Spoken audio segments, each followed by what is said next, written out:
my allure to the marine industry. It was like, these are the boats that I like, and I just want to figure out how I can help these people and be involved in that. I don't want to take the claim that I'm the only one that's ever done a survey and a mechanical, but I think my mission was really to be able to scale that and create a community of people doing that. As a surveyor, you're not going to go to somebody who's not inside of your company and say, what do you think about this? Or how do you do this? But if you create a company with people that have done it and procedures and systems and guidance, then you build this machine that has more knowledge and information so that the whole community and the whole industry as a whole gets a better report, because that information is available to more people and the quality is better overall.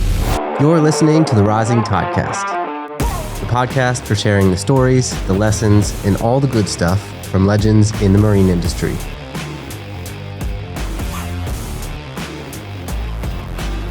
Welcome to another episode of the Rising Tidecast. Today we get to hear from Aaron O'Donoghue, who is the founder of BoatBuy. He's an innovator in the industry, and he's carved out a really unique niche, redefining how boat inspections and surveys are done. And he offers a combined survey and mechanical inspection that provides a more comprehensive and hassle-free service to his clients, based in Sydney and the Gold Coast. Aaron, welcome, mate. Thank you, Stephen. And yeah, it's a pleasure to be on such a high quality podcast. Smoke and mirrors, man. No, I'm just kidding. No, it's great. It's awesome to have you on and finally meet you in person. I've seen a ton of you on social media, especially now after doing a bit of research on you on the podcast. Your ad retargeting is doing a fantastic job. I'm seeing you all over the place. So apart from your ads, though, I know you provide a ton of helpful educational content online. And so you clearly get like how that plays a role in the success of your business. So I think that is really cool. And you've got a really unique story. One part stood out to me the most is that you left school at 15 and went straight into the marine industry as a marine mechanic. Take me back to that moment. Like, what was it that made you stop school and say, this is what I want to do?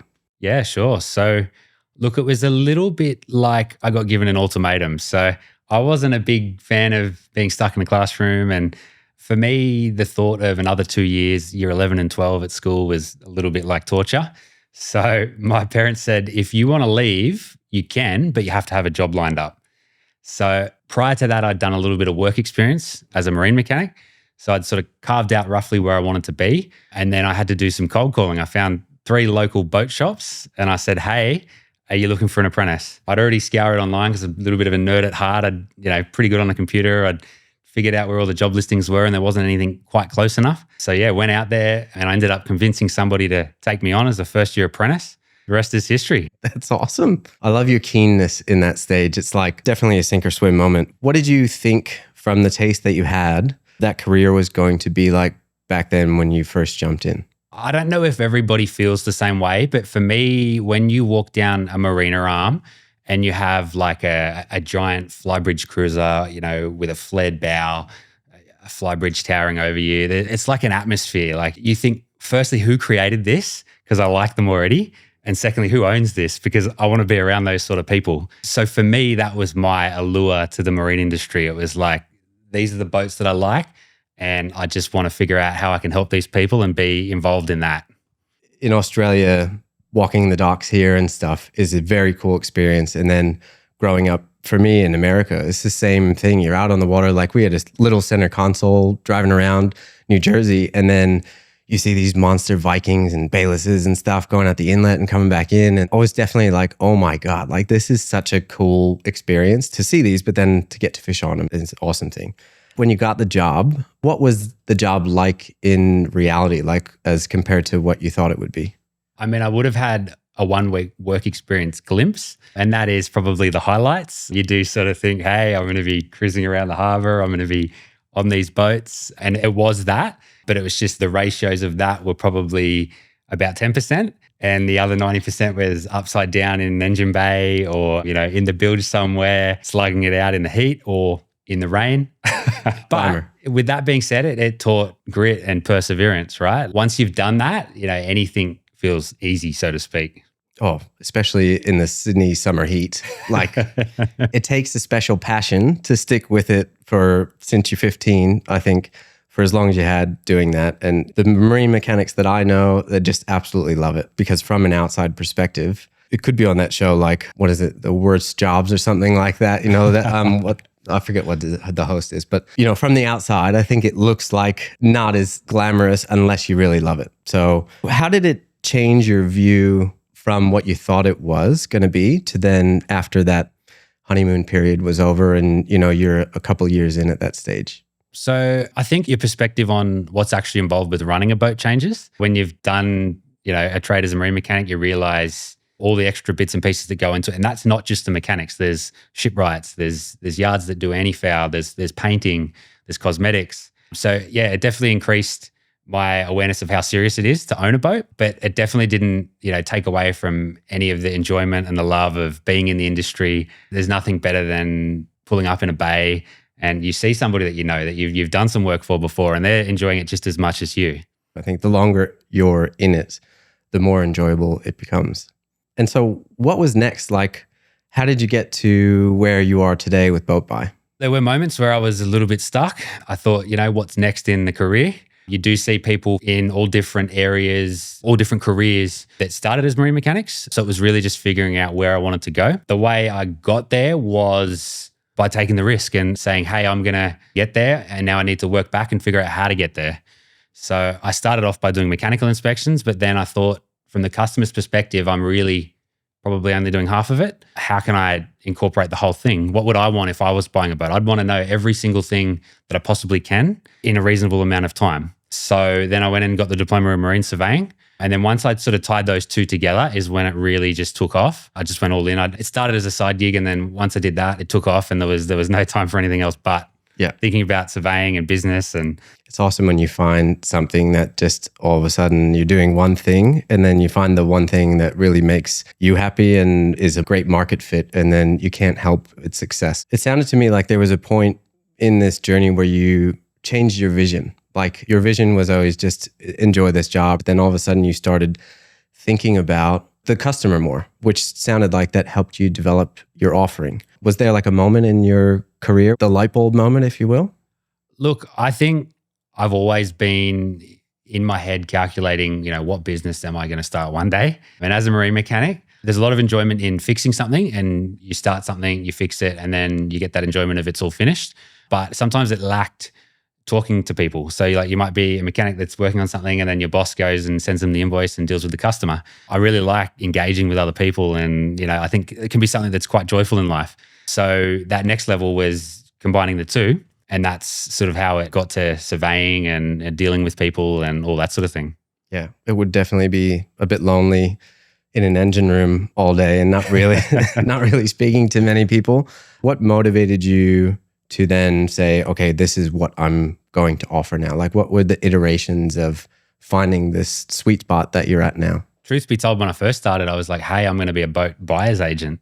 Sure enough, I launched the website in 2015 and I sat there for 6 months. I remember I came home to my wife one day and someone asked me how the business was going and no one had inquired and nothing had happened. And, I had that positive, oh yeah, it's okay. But inside I was burning up. Yeah. Sure enough, someone actually did hire me for that at one point. But what I found was there wasn't really enough demand for that. And then when I got the surveying side of it, it's like people like to pick their own boat and then I could outline exactly what sort of condition it was in and then they make the decision. I probably back then also, I probably didn't have the selling skills and I just didn't have that experience back then, but I had a very good technical background and I could communicate with people and that was my strong point. And so I sort of built off that. Playing to your strengths, I like it. Putting the happy, smiley face on in that entrepreneurial journey where things aren't going great, but you have so much belief in like, you're going to make this happen. Yep. And I think it's an essential trait in people that own their own business or starting something that they really love to do and believe in it. What got you through that time? Like, what was it that you think is unique to people like you or, other people starting a business where it's tough and you just got to persevere and get through? I think with any business, there's going to be periods of hard stretches. They're not all necessarily going to be at the same time. For me, what got me through was this small progress. So, 6 months went by, but then someone actually did book me for that service. But then I had the opportunity to build on that because I could be like, what did you like about it? What didn't you like about it? And what I found was that first customer, I actually inspected 10 boats for this guy to find the one that he wanted. And I thought, this probably isn't also going to work, because if I'm inspecting 10 boats for one transaction, long term, that might not be the way to go. And it was the small incremental progressions that sort of keep you going. And then it just spirals into a lot of progress. One thing we were talking about before we started recording was feedback, right? And how important that is, like, to both of us. Yep.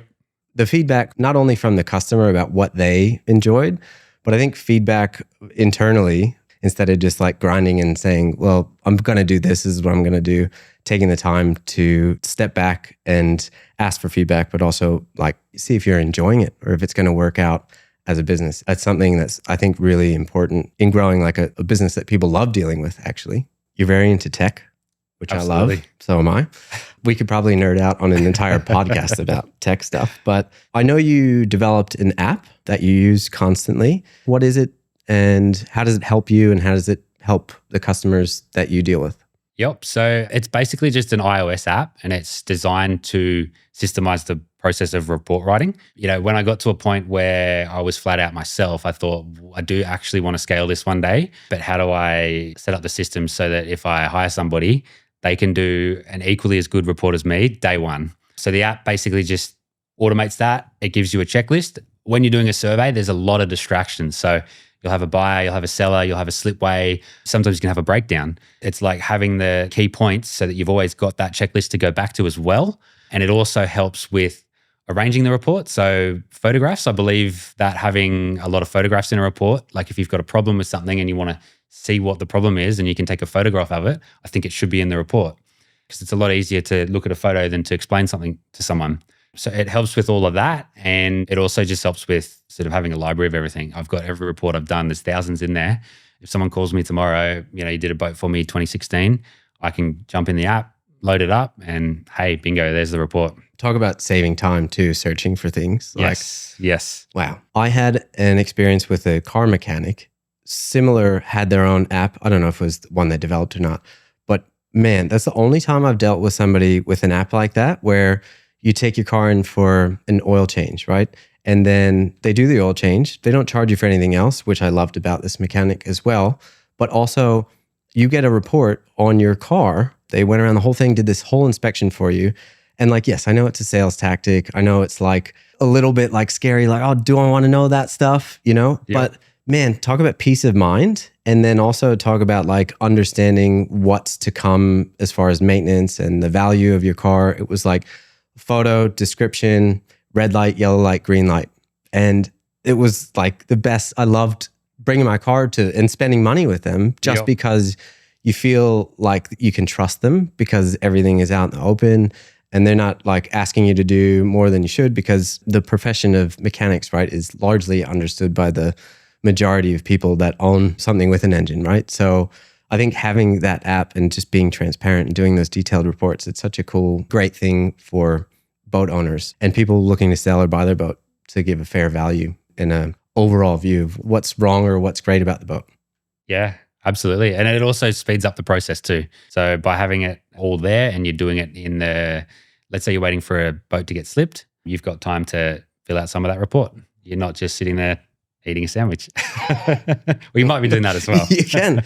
Actually, from a customer point of view, who do you serve a lot? Are you mostly dealing with brokers or buyers agents and then individual boat owners? And then how do they benefit individually from the app? It'll be a whole range of different people that I'll deal with. So boat brokers, private boat sellers, private boat buyers. They benefit basically by having a more comprehensive report, having more pictures in there and getting it quicker. When someone's buying a boat, there is an insane amount of urgency because they're excited. They want this thing ASAP. If they could have the survey report done yesterday, they would. And that's probably the biggest benefit of doing it as you go is speed, but also consistency. If you write a defect up, you can put it straight in the app. Whereas, back in the day, you might have taken a photo of it, you might have written it down, you might have forgot about it. If you have too many, that it's too hard to put them all in. Whereas you put it in, it's a quick and easy process to put it in. So it becomes more thorough as a result. What other tech are you really excited about that's out right now? Yeah, so there's a lot of things to get excited about. Online tech, things like advertising platforms are pretty amazing these days. Facebook, even TikTok. Like I know it's not that many people on it yet, but I've had 70, 80-year-old customers say, hey, I saw you on TikTok. People always have that same story about TikTok where everyone always thinks it's just the young kids, but it's actually not. Or it's the young kids showing the old people if they're not on it, right? Yeah, it might just be the young kids commenting, but like the people actually watching it can be all different ranges. Other tech, like there's some pretty cool boat tech. So like Seakeepers, we never used to have them back in the day. That's an amazing new innovation.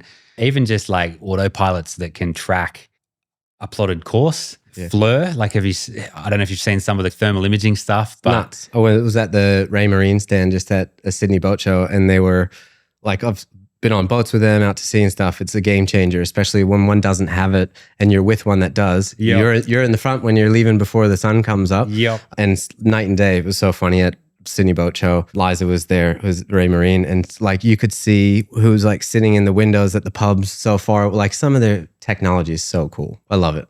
It is next level. Like you'll be able to see, the fish underwater even. So cool. And how about apps wise? Like what are you excited for? Yep. So there's a guy, Mike from Decky, and he's got a really cool app that shows you where people have actually boated. So I've always used that app. Like it's had a lot of alterations and he's changed a lot over the years. I've always used that app if I'm in a new area and I don't know what's around. I can see firstly where people boat. I can see where the fishing spot is. I can see where the wharf is.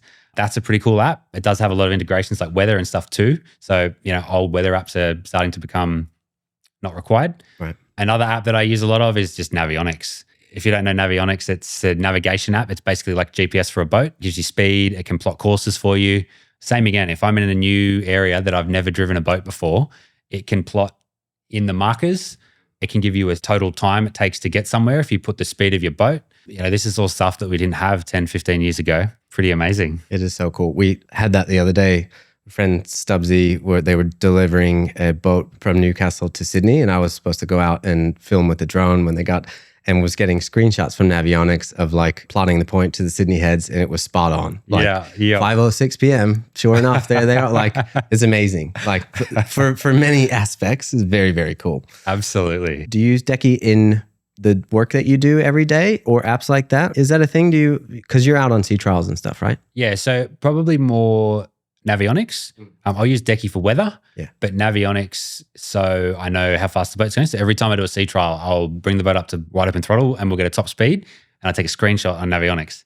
So, 3 years ago, I can check, hey, this, Viking 64 did this many knots at this date at this RPM. So it's sort of record keeping, but also navigation if I'm in an area where I don't know and, let's say the person selling the boat doesn't either, I've always got it as a backup.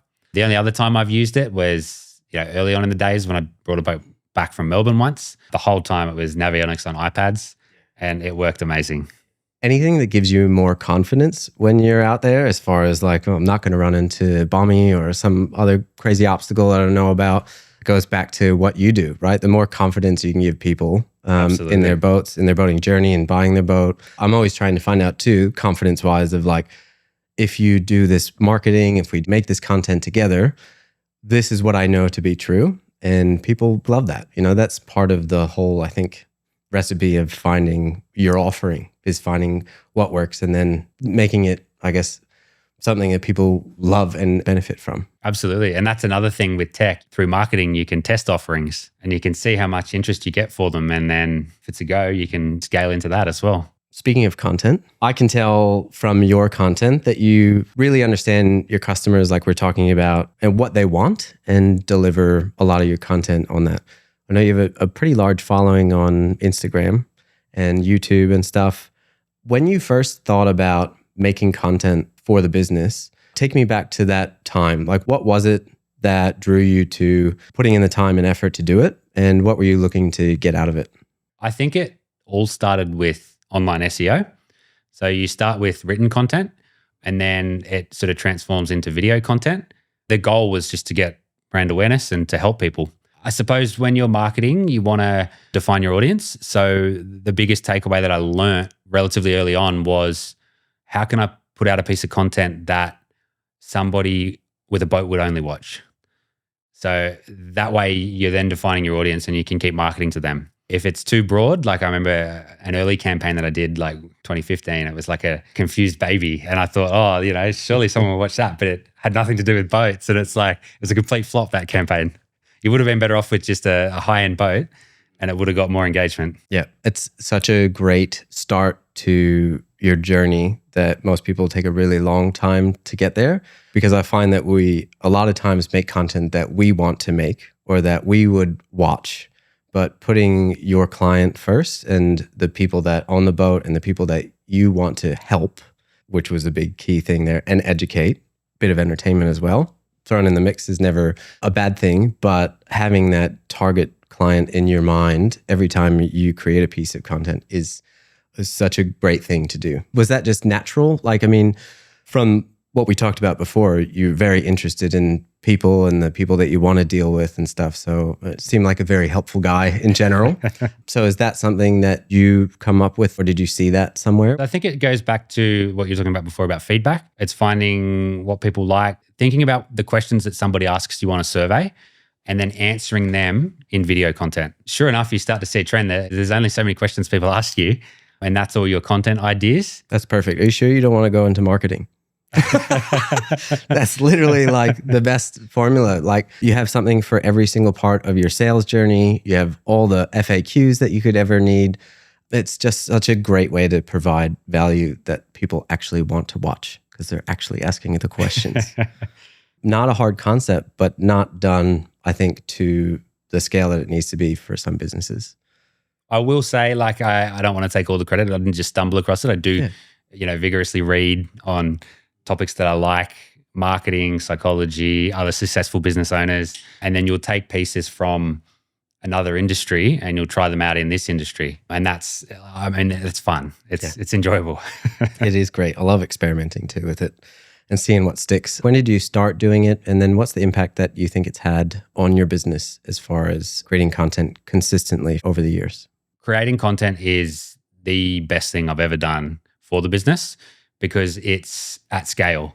So you can only answer so many phone calls in a day or reply to so many text messages. But if you can answer those questions online via written video, podcasts, you've answered 5 questions and then they've only got 1 question left to ask. It's tenfold. It's like the best thing any business could do. The content that you make has you in it. And there's a whole huge trust piece that it's associated with buying something from someone. When you're talking about things that you don't know about, like the mechanics of your engine occasionally, you want to go to someone that you trust, that you think's a likable person or funny or something you enjoy watching and listening. And that is the other huge pieces of the content, putting a face to the brand and making people feel comfortable. Absolutely. People want to buy from people. They don't want to buy from a computer. So a face behind the brand is what every business needs, essentially. Do you get feedback from customers about like the content that you put out there? Absolutely. So, you don't think people are watching, but a lot more people are watching than you realize. They might say, hey, I watched your video on, vetting a diesel engine. What do you think about this? It is hard to get ideas. Like, people don't necessarily come to you with ideas. You have to come up with that because they don't really know what they need until they search it. But there are also online tools, like you look at what people are searching on Google, you look at what people are searching on YouTube, and then you can make content relevant to that. Do you use SEMrush? SEMrush is a great one too. I have. Yeah, for endless ideas on content that people are actually searching for that you can make. Yeah, like even if you're not writing a content piece, it's good for video ideas too, because you know what they're thinking, and then you can make something that's useful to someone. Another great recipe. I'm in. Thinking about the content that you have made, is there one specific time that something that you made actually made like a significant difference in the experience of one of your customers? Yeah, so I think the content constantly makes a significant difference in the experience of the customers because they're better educated and they know what questions to ask.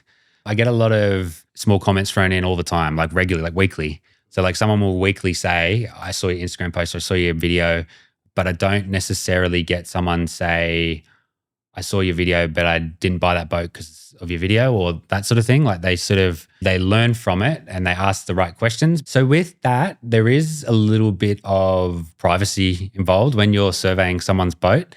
It is a bit tricky because you don't want to publish the results of a survey publicly But that's why people buy your services, because they want to know the truth about the boat. There are plenty of, really good customer stories. They're not necessarily from the content, but from the survey. So like, for example, I had a boat where we took it to sea trial and the engine exploded. It was, 50 grand rebuild before he'd bought the boat. And he was like, hey, I'm so glad we did the survey because, there was talk of not even doing a sea trial. So there's definitely a lot of those moments, but I'm just not sure so much about the content side. Bad timing, good timing on that one. Yeah. Customer service is obviously a big priority for you. You built your offer around it, making it easier for customers. What are some of the key things that you do to maintain those strong relationships with your customers over the years after they've used your services? It sounds simple, but like just remembering every customer that you've done a boat for and saving their number and what boat they have so that when they do call, you can remember what you spoke about. And if you don't remember, you research it while you're answering the phone. This is their survey. I remember this boat. Yeah. Putting out content that's relevant for them, connecting them with the right people. So like you might hear from a customer a year later, hey, I need a shipwright, marine mechanic, electrician. My boat's now in a different waterway. Who do you know up there? And then you can say, hey, here's 3 different options. These are the ones I'd try. That sort of thing. And just being available when they need you and answering the phone. And I always like, to my wife's dismay, when I get a phone call at 7:00 at night, I've got this burning urge just to call them straight back and talk to them for half an hour. Yeah. It's just that feeling that you get inside, you just want to answer it. Well, you stand out, right? Amongst the other people that will wait a couple days. And it's because you care. I think that's a huge factor and you love what you do. So you're hungry for the business, but also probably want to help. The first one to call back is usually the one that gets it, right? Or a lot of the times, I think. And you mentioned too, like one thing that's really important. I think having a network to recommend for people is like a huge advantage to building your trust, I think, with them and also helping them out. So you would have a lot of vendor relationships as well that you're maintaining from all the people that are coming to you. How do you maintain those relationships? Like what is it that you do for them that's special or unique? My goal with my service is to only refer people based on how good they are. So I always try to link up people that are like-minded, that would get on well, or that can help each other. So a lot of the time in the marine industry, there's certain things that you don't even know exist because you've done a few laps of, Sydney Harbour, Pittwater, whatever. In the back of your mind, you've got all these people in all these areas and you link them up and, they do good stuff together. It's a great way to build the industry and build each other up. I think not having that scarcity mindset too, just you're not going to do everything. So giving the people that deserve the work, it's a really great mindset. Talking about how when you're going around and seeing the beautiful Sydney waterway, like we're pretty lucky, especially because you're in Sydney and Gold Coast as well. 2, I think, of the definitely most amazing boating destinations in the world. I know that especially coming from New Jersey, which is beautiful, but Sydney's just on a whole nother level.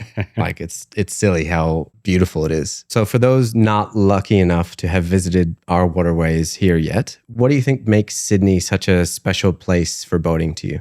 Sydney has 4 waterways that are in really close proximity to each other. So like you go full south, you've got Port Hacking, which is like amazing sandbars, nice wilderness, not too busy. You go a little bit further north, you've got Botany, you can watch the planes take off, there's fishing, there's a waterway that sort of heads right up. And then, an hour outside the heads from that in a powerboat, you've got Sydney Harbour, which is like all the hustle and bustle. But if you know where to go, you can be in complete wilderness. And then north of that, you've still got Pittwater, the Hawkesbury, the Central Coast. And these are all waterways that, as a boat owner, private boat owner, you can be almost within each one and within an hour. It's amazing. It's just endless places to explore, and have the best days out. There's quite a few, like the boating community around here is really great too. I think there's like a lot of, I can think within the circles that you're in. I haven't been too often to like Port Hacking, but last time I was there, it was a big raft up and it was just like the best day ever. And you're like, wow, this is just such a different experience from not being able to go out on the water or not experiencing that part of Sydney. It's such a cool thing. Do you have a favorite spot to go to in warm summer's day? Who's on your boat? What boat are you on? What are you doing? Yeah, absolutely. So 2 probably favorite spots up the Hawkesbury, places like Refuge Bay, kick back near the waterfall, pull up a mooring. And then the other spot, which is an all-time favorite, is Spring Cove in Manly, also known as Jump Rock. It's just a really nice, clear water. There's a rock to jump off if you dare. If you're keen enough. So who would I be with? Firstly, it'd be my wife and the two dogs and the kid. We'd be probably bopping around at Jump Rock, jumping in and out of the water. For me, it'd be on a boat big enough to not be on a trailer, but small enough to be a single engine. Yeah, right. So let's say, ideally it'd be like an Axopar 28 or something like that. So you can get to the other side of the harbour or Pittwater when you're done, and there's no putting the boat on and off the trailer. Yeah. Yeah. Definitely a big plus there. That sounds like a really good day. So your career is a testament, I think, to not giving up. It sounds like you've gone through a lot of iterations. You're laser focused on what you want to do, and it's gotten you to where you are now, progressing and evolving your offering over the years. For someone that's keen to get into the industry and start their own business or even work just in the industry, finding something they love, what advice would you give? So I would say start with something that you like, but don't focus on everything. Focus on one niche and just go all in with that. And then once you know a lot about that field, then you can figure out your next steps and it'll all work itself out. There'll be times where you think, where do I go next? But as long as you have those ambitions and that drive, you'll figure it out. As a creative person, I love variety. Like that is my, we'll do forever. I used to do all the things. Like I'll learn how to do a different type of photography. I'll shoot a product and then the next day I'll out shooting a wedding or something. And I think I never wanted to specialize and just laser focus on that one thing, doing one thing for one industry because I thought it'd be boring and I'd be uninspired. And so I never did it until recently when I planted my flag basically in the marine industry. And then I realized how untrue that belief really is once you find the thing that you really love to do. It's great advice. If you can just focus on one thing, try it out. If it doesn't work out, you move on. So in that journey that you've been on, you've taken a lot of risks and carved out that unique niche for yourself. What role do you think the risk plays in achieving that long-term success being in the industry? There's probably a couple parts to risk. One of them being the risk of missing out on things that you think you might love, but you never experience. But then also I think risk of you're not sure if it's going to make it, but you put all your eggs in the basket and just know that it's going to work, right? So I guess what does risk look like for you? Yeah, sure. So I think everything we do, we have to take a little bit of risk if it's going to be rewarding. So for me, risk is doing something that I'm uncomfortable with. It's not so much financial risk. Yeah, risk is just doing things that you're uncomfortable with, putting yourself out there, because at the end of that, you learn from it and then it doesn't feel risky anymore. Yeah, that's huge. And I always thought of that as financial risk, right? I interview a lot of people who are really successful. They own these giant boats, right? And I always ask, once I get to know them, what contributes to the success? And it's risk, but a lot of it has a huge financial impact. So that is a great different view on it, I think, just to really love what you're doing and pursue that. You've also set yourself apart in creating something that's unique in the industry. How do you think that's contributed to your success? Look, I don't want to take the claim that I'm the only one that's ever done a survey and a mechanical, but I think my mission was really to be able to scale that and create a community of people doing that. As a surveyor, you're not going to go to somebody who's not inside of your company and say, what do you think about this? Or how do you do this? But if you create a company with people that have done it and procedures and systems and guidance, then you build this machine that has more knowledge and information so that the whole community and the whole industry as a whole gets a better report because that information is available to more people and the quality is better overall. That's awesome because you're looking out, it's your vision to grow it, right? But you're also, it's not just about growing the business, it's about serving more people, which is a very cool part of the vision and the reason why you're growing Boat Buy. Yeah, the idea is that people can get some consistency wherever they buy a boat. So hopefully, expand into other states and then they know exactly what sort of report they're going to get anywhere in the world maybe one day. Yeah, I like it. That's what's great about apps, right, too? Yeah. How has that passion for boating and being on the water helped you build a network of like-minded professionals? You end up gravitating towards the people that are like yourself. Yeah, you're out on the boat, you meet other people. They might also be business owners. So then you've got that in common. And boating just grows that network and community. And you end up hanging out with the most amazing people that you want to hang out with. It's like you create your own life. You end up where you are because of what you've done and who you've hung around with. I think boating sort of accelerates that. Has there been like an unlock in helping you grow your network over the years? I think just industry events and making the time to go to every industry event that you can and not focusing on your own business, learning about everyone else's business so you know what's available in the industry so that when you need it, you can point a customer in that direction and linking people up. I think linking people up is the best unlock because they're grateful that you linked them up and it's a win-win. Yeah. You get to be the connector. At the beginning of your journey, did you know how important your network was? At the beginning of the journey, I was probably more of a nerd. So I'd focus more on the online marketing because I didn't have to leave the house. But like you can have a whole business without online marketing. But then when you have both, it's like this superpower. Yeah.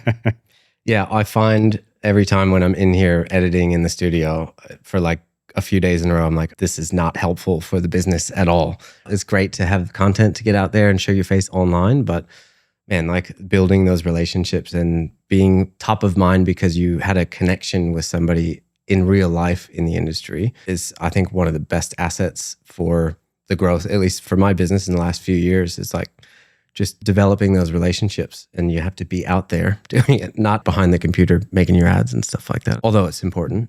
Absolutely. It was like you said before about, noticing my ads after we'd spoken, you notice because you've had personal contact with someone and you become more aware of it. Yep. Also didn't realize how tall you were from your ads. I have some rapid fire questions for you. Sure. Are you ready? Yes. So first thing that comes to mind, number one, if you could have a superpower, what would it be and why? Oh, look, if I could have a superpower, I would see straight through engines, hulls, so I could see everything.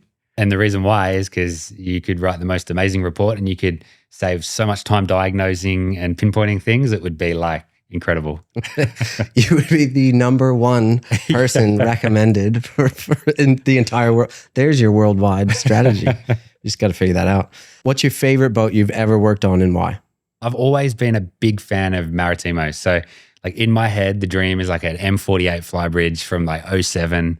It's just something about the way it looks. That's the boat that gives me that feeling when I'm walking down the marina and you look over and you see, a lead bow and a quality boat. You're like, that's it. Awesome. What's the worst thing you found during an inspection? Look, I've had boats partially sink on inspection. A shaft seal failed on a sea trial and the boat started taking on a lot of water. We had to take off the water intake from the engine. Instead of sucking the water from underneath the boat, we had to suck out the water from in the boat.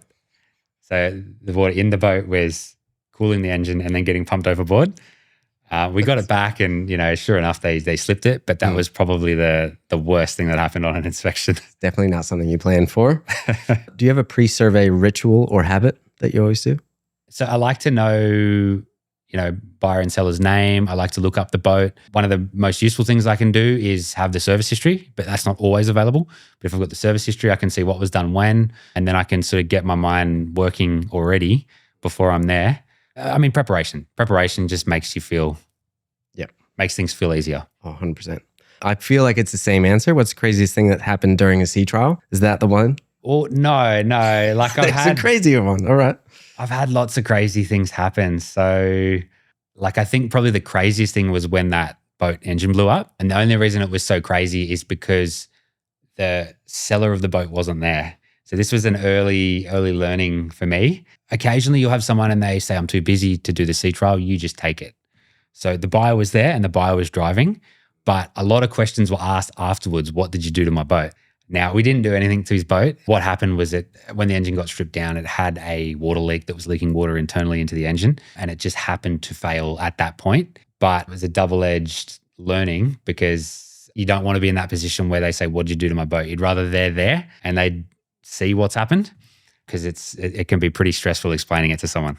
Oh, totally. What's changed in the process now? So yeah, early on I'd say, okay, we can take it without you there. Now they've always got to be there. They've always got to be driving it. Yeah. Okay. Them or their representative. Right.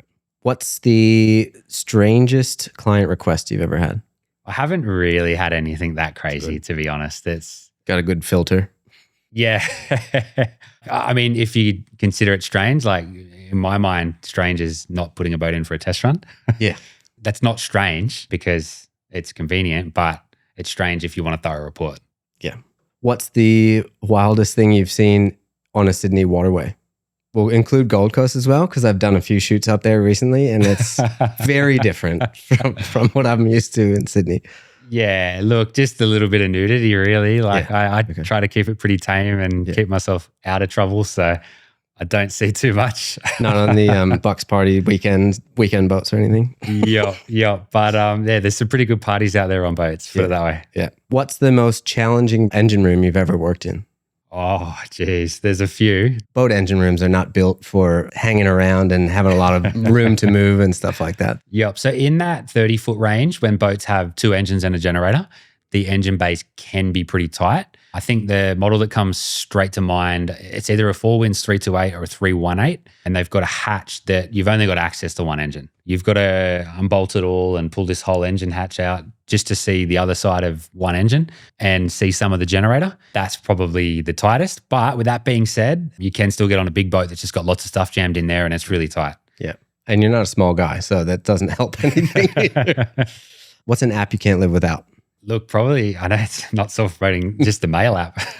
Right. You live in your emails these days. It's like, it's addictive, really. Like you keep checking emails, probably couldn't live. Oh, even maps as well. Maps is another one. I put the GPS on everywhere. I don't necessarily need to, but definitely an app I can't live without. The minute you touch down in a new city and you don't have reception, you go to put the Maps app on and you're like, I don't know where I am. Yeah. I think mine's Waze, because if I didn't have Waze, I'd lose my license for sure. My kids are always like, why do you have the map on, Dad? You know where you're going? I was like, I do know where I'm going, but I don't know where the police are hiding or where the speed cameras are. How about what's a physical tool that you can't live without? As a surveyor, a little ball peen hammer, tap the bottom of the hull. Seeing where the hollow spots are or the bog is or stuff like that? As silly as it sounds, it's the most simple tool you can get. But just listening to the difference in percussion when you tap a stringer or you tap the underside of a hull is a tool that you can't live without. You'd have a mini one on your keychain or something. That'd be pretty good. What's one thing about the marine industry most people don't know? So I think one thing that people don't realize is how many boats we actually build in Australia. So when you actually go and start researching, we've got Maritimos, Rivs, Whitleys, Haynes Hunters. I'm going to get flamed in the comments because there's going to be people like, you forgot this boat. There's a lot of boats. There's a lot of boats that we build in Australia, and it's pretty cool to say, hey, we blast around in our own stuff. Yeah. No, it's great. I think it's awesome, and definitely needs to be more promotion about it, some of the boats around here. If you weren't working in the marine industry, what do you think you'd be doing? Oh, I'd go straight into marketing. I'd back you.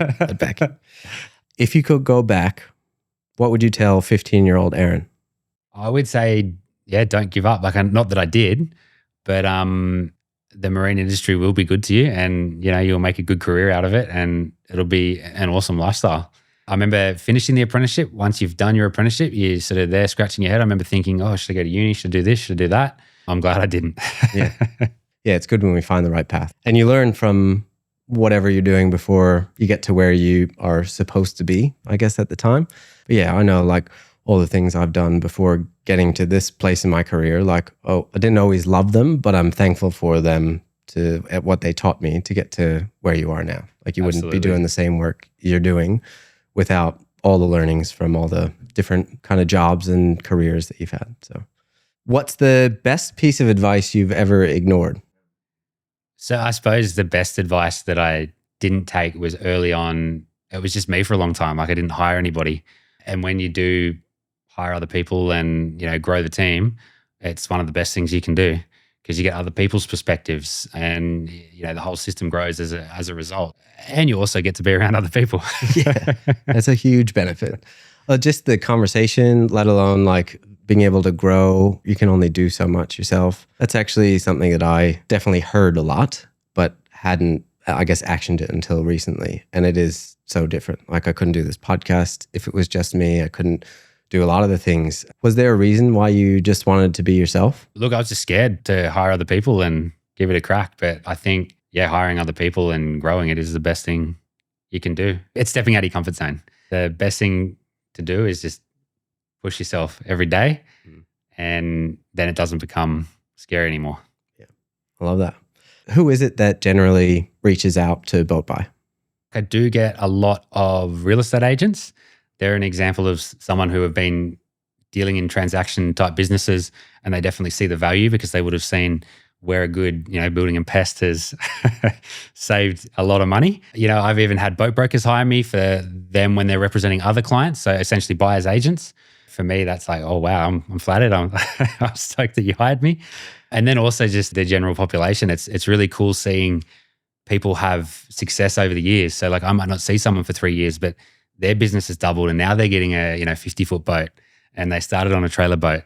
Or you've had people that have this crazy progression and you're like, wow, like I love that. I would do the same thing if I had that. That's awesome. Do you think, is that saying true? The average boat owner owns 7 boats in their lifetime or something. Have you seen a lot of that? Yeah. Look, people definitely have a boating problem and there's a lot of people that buy and sell. And I've seen people go full circle. They have a boat, 20 years ago with their wife, they sell it. They own 5 or 6 boats in between and then they come back to that same, 1995 boat that they had all this good time on. Yeah. Because it's just like the memories are set and that's the boat they want. Well, what's your boating journey? So I've always thought to myself, I need to have some skin in the game and I need to see what it's like to be one of my customers. So you wanted a boating problem too? Yeah. Okay. So, I learned the hard way with my first boat when I was 15. I bought a boat that lived under a tree that was fiberglass, that was full of water. But that wasn't sort of the learning. It was the learning phase because I spent all this money on it and I could have had a nearly new boat and got all my money back when I sold it if I had done that instead of restoring it. The 2 favorite boats that I've had, I had a Sunrunner 33. That was about 5-6 years ago. And that was when I was inspecting a lot of stern drives. And that was a real eye-opener for me because I was doing a lot of these for other customers and I got to see all the things that went wrong with me and learn a lot. And, I could educate people better because I'd been in the exact situation that they're in. And then the last boat that I had, which, I'm still pinching myself every day, was a Princess V50. Oh, wow. It was a little bit of a risky situation. I had money pulled out for an investment property and then this boat came up and I knew there was a bit of an opportunity to keep it for a period of time and then move it along. But then I still had to buy that investment property. So the boat had to go and obviously the sun came along. But yeah, the Princess V50 was awesome because it was like I was in the same spots as all my favorite customers and, I could relate. Do you know what I mean? It was like I got these 600 horsepower engines and I just couldn't wipe the smile off my face ear to ear. I was like, this is exactly where I wanted to be. That's awesome. And sometimes, we have to do that, I think, buy the thing that maybe we shouldn't do, whether it's a reward or whether it's just something that helps you enjoy life a bit more or connects to the clients that you want to assimilate with. Princess is a V50 is pretty great. Do you have a favorite day out with the Princess? Yeah, well, look, that was a pretty cool boat because, like I said, Sydney Harbour's only an hour and a half away. So we took that down to Vivid. My one sort of lifetime goal when I was a kid was to take a boat to Darling Harbour Marina and sleep on it and, be one of those people that's tied up at the marina. And I got to live that dream with that boat. I soon found out that you need earplugs to sleep there and you're probably better off on a mooring somewhere else. But it was just a surreal experience. That's awesome. Aaron, it's been an absolute pleasure having you on and having a chat. I really enjoyed it. Thank you for sharing your story and your insights. For anyone else that's interested in learning more about Aaron and BoatBuy, be sure to check out BoatBuy at boatbuy.com.au and follow Aaron on YouTube, Instagram, and LinkedIn. You also give away a free boat purchase contract for when buying a used boat, which I'll link in the show notes.